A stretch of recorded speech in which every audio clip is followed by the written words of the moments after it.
biggest fraud against this humanity, our humanity, is the fact that viruses have never been isolated.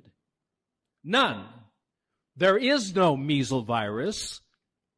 And once you understand the basic chemistry and biology of the fraud that they've perpetuated on the human race, and each year, if you ever thought about this, why is there a new virus every year?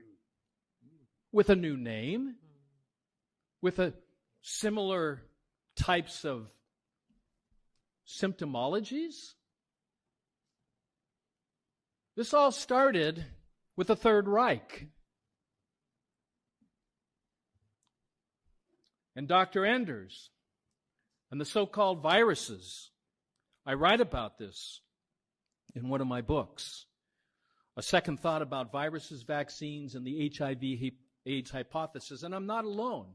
Those who have been brave enough, who stood up, even Peter Duesberg, Professor Peter Duesberg at Berkeley University, a friend of mine, who wrote the book Inventing the AIDS Virus, lost all of his funding at the university.